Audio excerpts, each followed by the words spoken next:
Good afternoon. Glad you're with us on Newsfeed. So, as you might have noticed, one of the problems about load shedding is that it creates so many problems in different ways. So, problems cascade into each other to make other problems.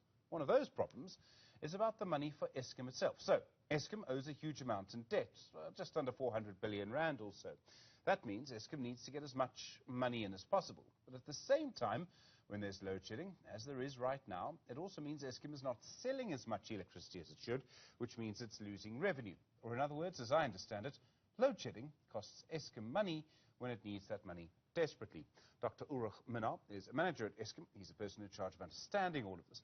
Dr. Minaar, good afternoon to you, and thank you for your time. So, there's actually a unit that is used to measure this problem. It's called the cost of unserved energy.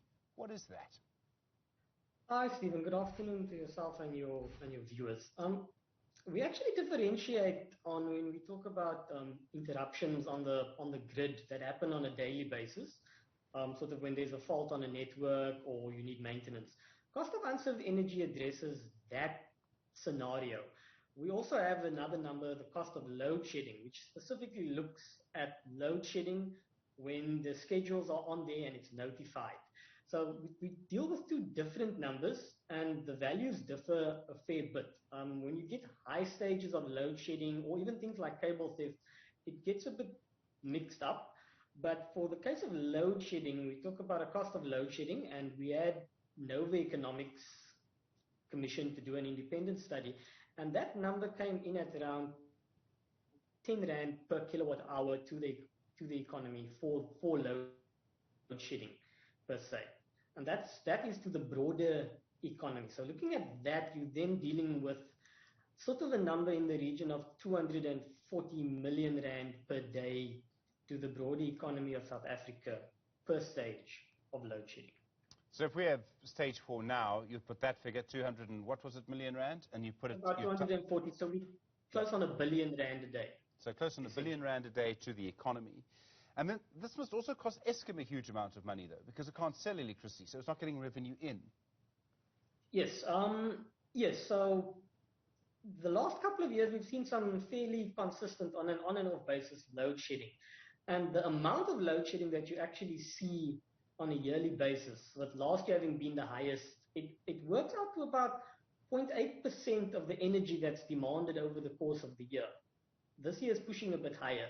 So out of all the hours all the energy needed on the system, last year we were short by about 0.8%, and this year it's sitting at just over 1%. Directly to Eskom, Eskom's revenue for this year, as recently agreed by NERSA, is about 1.38 per unit. So per stage of load shedding per day, this thing works out to about just over 1.4 million rand a year. But at the same time, when you're not selling that energy because plant's not running, you save on sort of your primary energy, your coal costs. So the cost to Eskom then, sort of on a reasonable basis, works out to 900,000 rand per stage of load shedding, or for stage 4 load shedding for a full day, it's about 84 million rand. We've also then got to keep in mind that to avoid further load shedding, we run the OCGTs, and these then typically cost Eskom about 5.5 million rand per gigawatt hour or per stage of load shedding to run. So the unit cost to run an OCGT plant is actually higher than what Eskom receives in revenue for that electricity. I'm going to unpack some of that because I did this old-fashioned thing called standard grade maths, Dr. Minaar. So firstly, the OCGT is the open cycle gas turbine, and if I understood what you've just said, it costs Eskom more to run them than they get in revenue from selling the electricity that they produce. That is correct. Okay. That's a hell of a way to run a railroad, is the old American expression. Then the second thing is, you said 900,000 rand per stage per day. So in other words, it obviously does matter. 900,000 rand per stage per hour. Per hour. Okay, now I'm with you. Okay, that's where I was going to get confused. Then how do you get to 84 million rand a day? Did you say that? On stage 4, so that 900,000 rand would work out to about 21 million rand for stage 1 day. So for a full day of stage 4, it's about 84 million rand per day. So today, Eskom's lost 84 million rand in revenue. That's correct. That's even with my standard grade maths, that's an astonishing number, 84 million rand a day over the last few days. That's correct, Stephen. It is an astonishing amount. I mean, Eskom is a regulated business, so our revenue is strictly determined by what NERSA determines on each unit of electricity. About the only way you can change that is to see where you can cut costs, and with things like electricity, whether it's generation, transmission, or distribution, if you start cutting costs too far, eventually you lead into further problems and further reliability issues. So when you have, say, I mean, this is the longest number of days of stage 6 that we've ever had. We'd only had it once before. I realize, Dr. Minaar, that we could go back to 2008 before the current stages of load shedding were instituted and there were longer power cuts, but let's just put that in a little box and firmly lock it for a while. When we have as many days as stage 6 as we do now, the actual cost to Eskom must just be astronomical. And this is money it never gets back, right? Yes, this is money it never gets back. So Eskom is, if we look at the economy on a whole, the big industries and actually farming and small business, as well as utilities like Eskom, are sort of the big losers when it comes to load shedding. So all of those utilities, water, electricity, telecoms, they are amongst the biggest losers with respect to load shedding, and Eskom falls into that category. So when that happens, would I be right to think that the debt just gets bigger and bigger? Eskom gets into a spiral of problems that it can't get out of. The spiral sort of starts before you even get to load shedding. You've got to look at the cost of the OCGTs as well. And you also got to look in terms of the broader perspective around load shedding and how we get out of it. We have to look at our policy and regulation environment as well. At the start of all of this, we've got to remember that Eskom's tariffs, as they are at the moment and have been, I think, probably going back 20 years now, have never been equal to what the operating costs are. We've got non-cost reflective tariffs. And this was a problem going back to 98 and 2007 when, we were expected to build new plant but didn't. The private sector was expected to come in, but the tariffs weren't high enough. So we're still in that situation. And until we sort of pull the tariffs to the correct level, we're going to keep running into this problem. Once you start adding high OCGT usage and you start adding in load shedding, it does make it more difficult. So then we end up in a problem where, as I understand it, and this is going to oversimplify it, Dr. Minaar, but tell me if I get this wrong.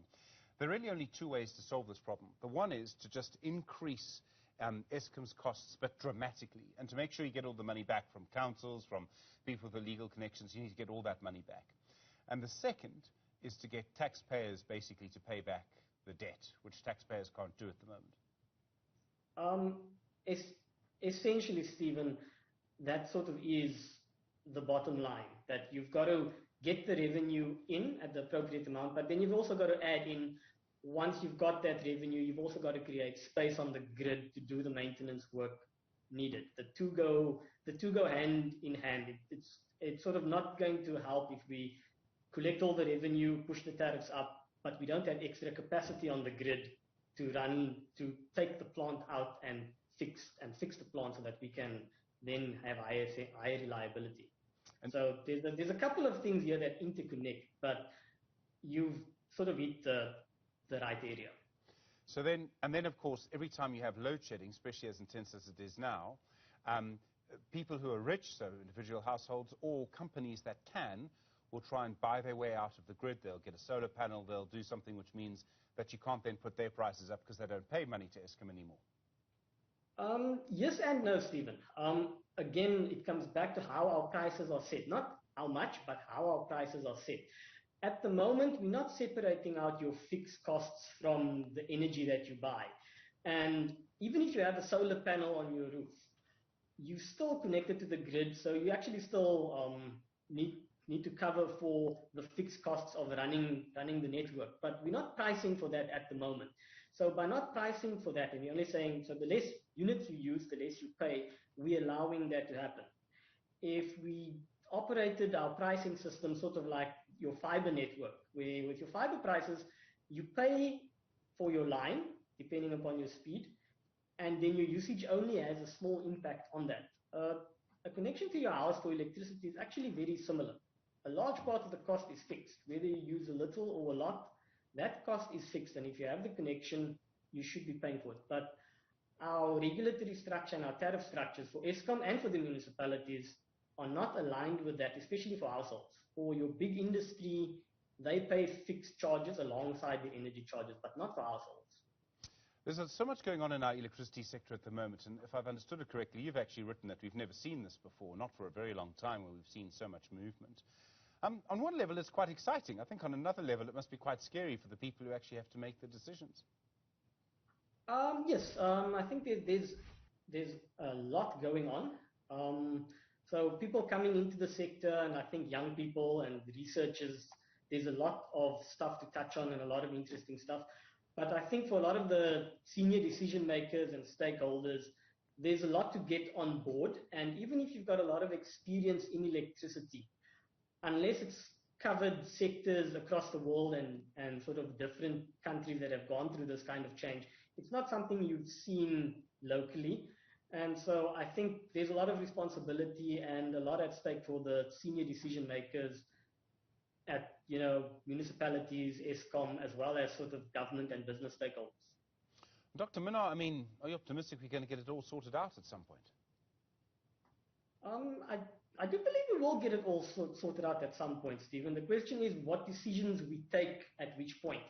Because there's a couple of decisions that we've got to take. We've got to take decisions that will deal with the immediate load shedding problems, but almost simultaneously or shortly thereafter, you've got to take the decisions that will lead to not having more load shedding in 2, 5, or 10 years' time. Because, if we go back in history to the late 90s, this sort of where we found ourselves now for the last 15 years started with a decision to not build generation 7 or 8 years ahead of when it was needed. We knew 9 years ahead of time when the next plant needed to be on. And that plant wasn't built. And everything has cascaded from then. So all those decisions we're getting to a point where they need to be made in short order so that even if we fix the current situation, we don't line ourselves up for another one in 5 years' time. You're talking about the famous 1998 Energy White Paper, I presume. Yes. Dr. Ulrich Minaar, thank you very much indeed. Really do appreciate it. The manager at Eskom, as you can hear. You can still go and find that 1998 White Paper, by the way. It predicts that there'll be load shedding from 2007, which is exactly what happened.